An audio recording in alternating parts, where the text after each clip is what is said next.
आपका समाचार एक्सप्रेस में मैं आपके साथ नेहा वर्मा।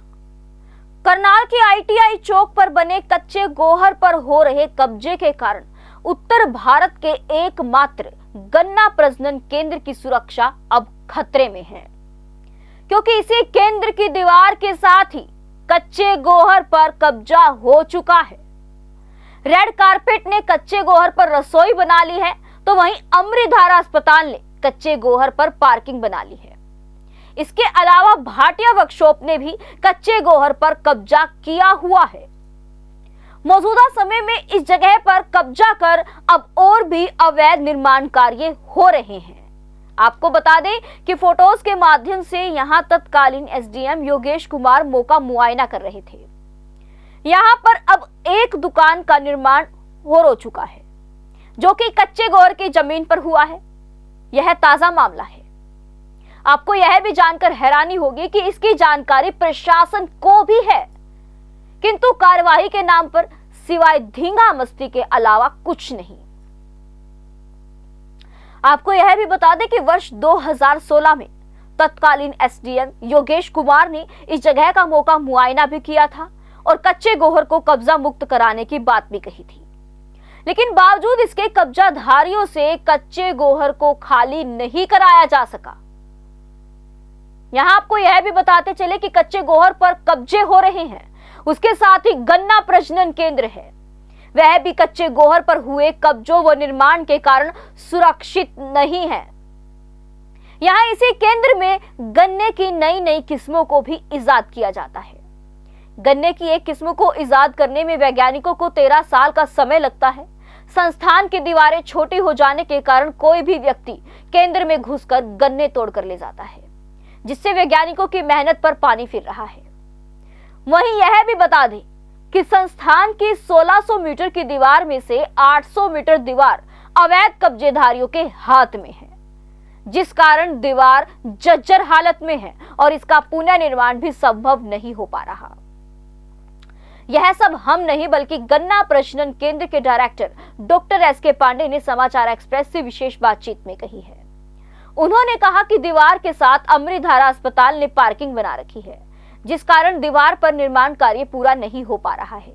दीवार के साथ हुए अवैध निर्माण के कारण केंद्र की सुरक्षा में कभी भी बड़ी सेंध लग सकती है।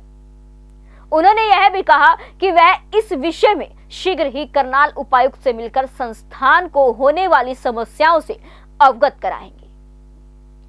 यहां आपको यह भी बता दें कि यदि सरकार और प्रशासन कच्चे गोहर पर हुए कब्जे को खाली करवा वहां स्लीप वेल का निर्माण करवा दे, तो आईटीआई चौक पर होने वाले हादसों में कमी आएगी और जिन्हें अंबाला की तरफ जाना है, वह आईटीआई की तरफ से ना जाकर सीधा स्लीप वेल से अंबाला की ओर निकल जाएंगे।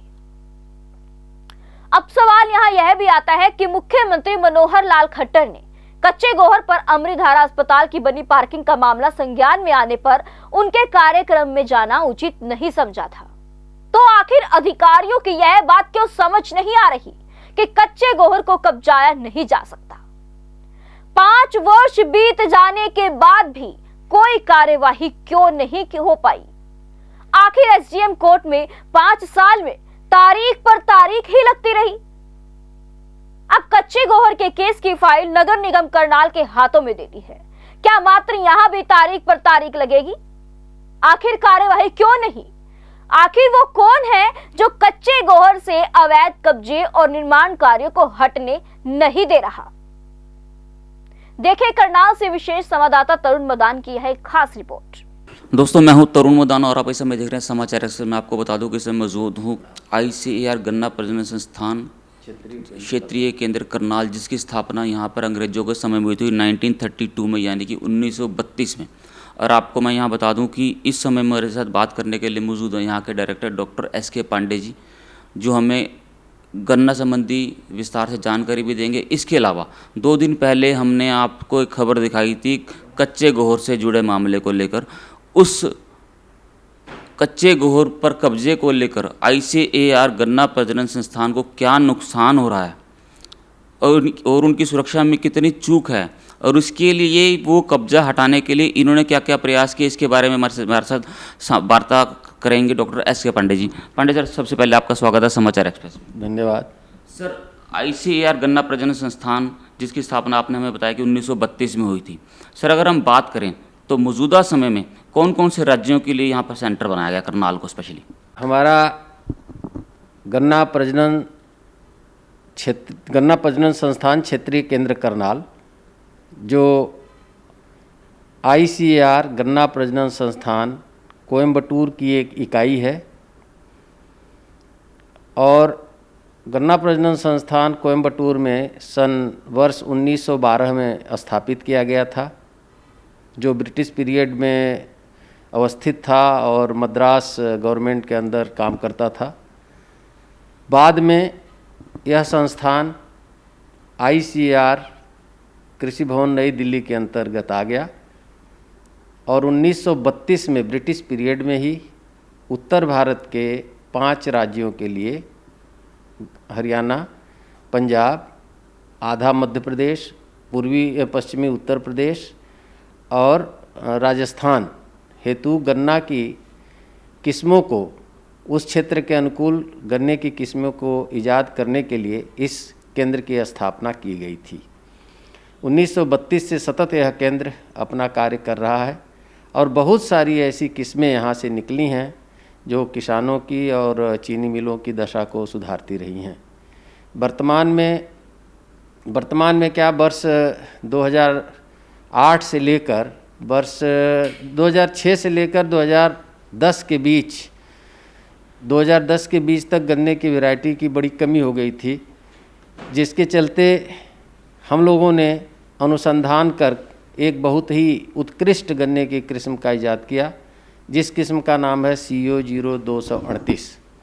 इस किस्म के निकलने के बाद उत्तर भारत के किसानों में खुशहाली की लहर दौड़ गई।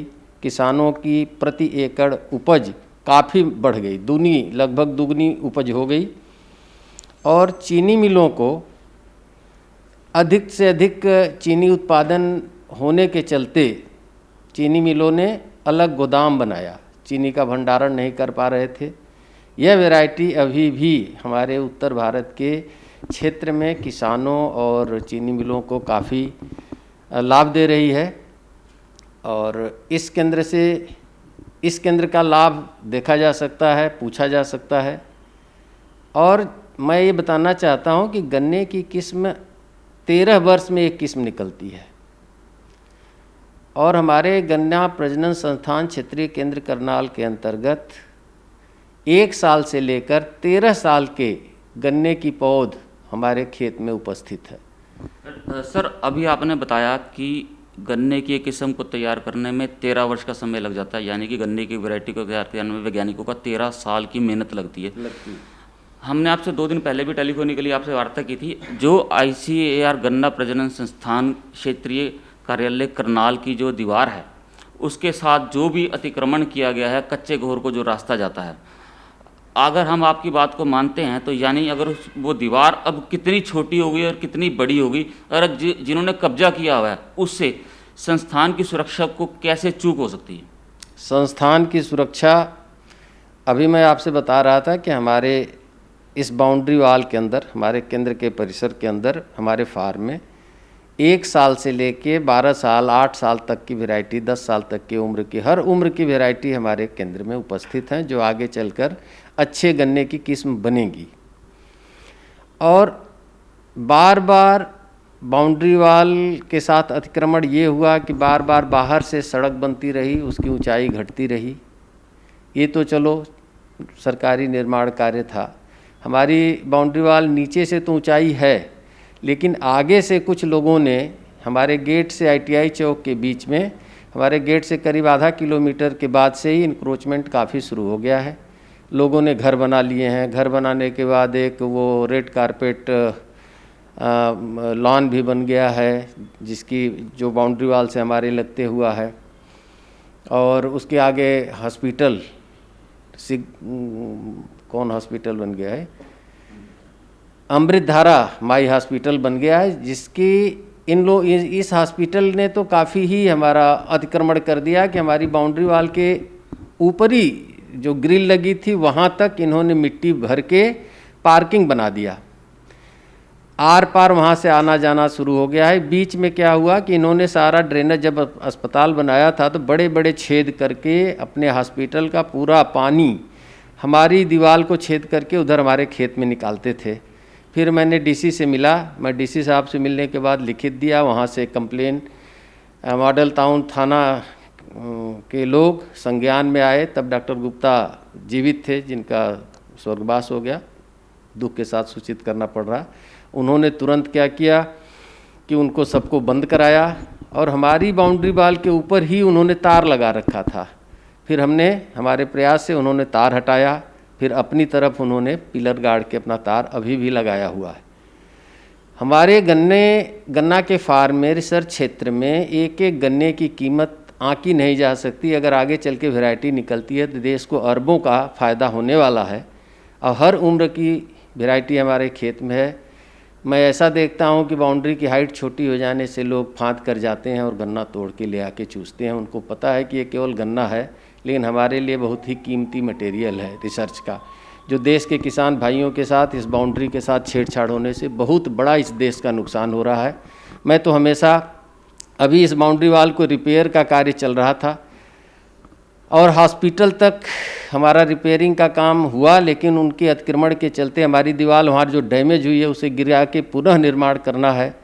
हमने पूरा पैसा CPWD करनाल को दे दिया है और वो अक्षम हैं, कह रहे हैं कि उसको रिपेयर करने के लिए, दीवार गिराने के लिए जगह नहीं है। हॉस्पिटल ने पार्किंग बना रखी है, पहले आप उसको गिरवाएं। अभी मैंने एग्जीक्यूटिव इंजीनियर मिस्टर प्रशांत अग्रवाल से रिक्वेस्ट किया है कि आप एक हमें अतिक्रमण का एक पत्र लिख के दें कि हम आपका काम नहीं कर पा रहे हैं, तो उस आधार पर मैं करनाल प्रशासन से संपर्क कर सकूं। अभी तक उनका पत्र नहीं प्राप्त हुआ है।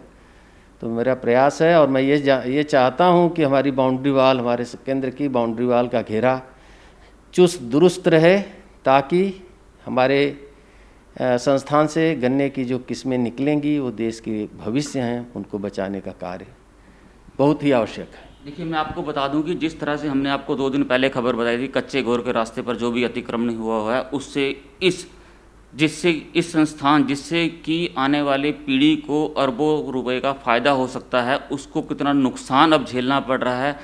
अंदर से दीवार ठीक है, लेकिन बाहर अतिक्रमण के चलते दीवार का जो साइज़ है वो कम हो गया, जिससे कि लोग उस दीवार को फांद कर अंदर आ जाते हैं और वो सिर्फ उनकी एक 13 साल की मेहनत को मात्र एक गन्ना समझकर चूस लेते हैं, लेकिन वो ये नहीं जानते कि उसकी कीमत इनकी नज़रों में क्या है। इनका ये भी कहना है कि उसकी कीमत को वो आंक नहीं सकते। हालांकि इस बाबत इन्होंने यह भी बता दिया कि जो रेड कारपेट है, अमृतधारा हॉस्पिटल है, उन्होंने तो वहाँ रेड कारपेट के अलावा लोगों ने मकान बना लिए वहाँ पर। अमृतधारा हॉस्पिटल ने तो वहाँ पर पार्किंग बना दी है। इसके अलावा इन्होंने CPWD को पूरा पैसा जमा करा दिया, जो दीवार हमने आपको दिखाई थी उस दीवार के निर्माण कार्य के लिए। लेकिन फिलहाल उन्होंने यह कह कर बात को टाल दिया कि अभी वो इसको रिपेयर कराने में असक्षम है, क्योंकि वहाँ पर अमृतधारा हॉस्पिटल की पार्किंग है, पहले आप पार्किंग को हटवाइए। पांडे सर का ये भी कहना है कि उन्होंने अभी तक पत्राचार के माध्यम से इनको कोई रिप्लाई नहीं दिया। अगर वो पत्राचार के माध्यम से इनको रिप्लाई देते हैं तो वो उसी के आधार पर करनाल उपायुक्त निशांत कुमार यादव से बात करेंगे और इस संस्थान की सुरक्षा में कोई चूक ना हो, इसको लेकर और भी प्रयास करेंगे। सर, अगर हम बात करें, आपने बताया कि 1932 में यहाँ पर इसकी एस्टेब्लिशमेंट हुई थी, तब से लेकर आपने हज़ारों वैरायटियाँ, हमारे देश के हज़ारों वैज्ञानिकों ने यहाँ पर काम, हज़ारों मतलब हमारे गन्ने के हज़ारों सिलेक्शन होता है, लेकिन उसमें से कुछ वेराइटीज़ निकलती हैं। जो यह केंद्र ऐसी वेराइटी निकाला है जो हमारे किसानों ने, वेराइटी CO 1148 वेराइटी का नाम था और किसान कहते थे तो किसानों का कर्जा पाड़ किस्म है। कोई वेराइटी इतनी अच्छी है, रसगुल्ला के नाम से है, मतलब किसानों ने नाम रख रखा है। यह केंद्र उत्कृष्ट गन्ना प्रभेदों को किस्मों को निकालने के लिए उत्तर भारत में, क्या पूरे भारत में प्रसिद्ध है।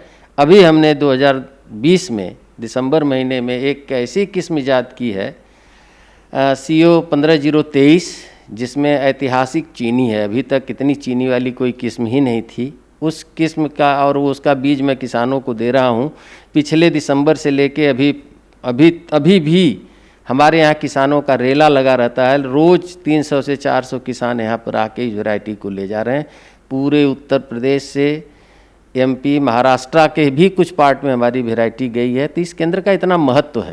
देखिए, मैं आपको बता दूं कि इस केंद्र का कितना महत्व है, ये पांडे सर ने मैं बता दिया कि पूरे भारतवर्ष में यह केंद्र माना जाता है अपनी वैरायटियों की सिलेक्शन के लिए। वैरायटियों को जो इन्होंने जहां यहाँ के वैज्ञानिकों ने मेहनत करके जिनको कायम किया है, और वो वैरायटियाँ आज पूरे विश्व में, पूरे भारत में मशहूर हैं। लेकिन इसी संस्थान की सुरक्षा में चूक जो हो रही है, यह भी एक गंभीर चिंता का विषय है। हालांकि इस बारे में करनाल प्रशासन पूरी तरह से अवगत है। करनाल प्रशासन को समाचार एक्सप्रेस भी पिछले कई सालों से लगातार बताता आ रहा है कि कच्चे घोर के रास्ते को छुड़वाया जाए, यहाँ पर अतिक्रमणकारियों को करवाया जाए, अतिक्रमण से कब्जे को हटवाया जाए। जब तक वो कब्जा नहीं हटेगा, इस संस्थान जो कि पूरे भारत में प्रसिद्ध है, जो कि अंग्रेजों के समय की विरासत भारत करनाल को मिली हुई है, और करनाल ही नहीं पूरे भारत में यह जो है केंद्र है एक पूरा महत्व रखता है, हर जगह प्रसिद्धि प्राप्त कर चुका है, और उसकी सुरक्षा में चूक होना गंभीर चिंता का विषय है। हम समाचार एक्सप्रेस के माध्यम से करनाल प्रशासन को अवगत करवाना चाहेंगे कि शीघ्र ही वो कच्चे घोर के रास्ते को कब्जे से मुक्त करवा ले, और ICAR जो गन्ना प्रजनन संस्थान क्षेत्रीय कार्यालय करनाल है, उसकी सुरक्षा में कोई चूक ना हो, कोई खामी न रह जाए। हम उसके लिए भी समाचार एक्सप्रेस के माध्यम से करनाल प्रशासन को अवगत करवाना चाहते हैं। मैं Tarun Madan, senior camera person, Sunny Chaudhary, Samachar Express के लिए धन्यवाद।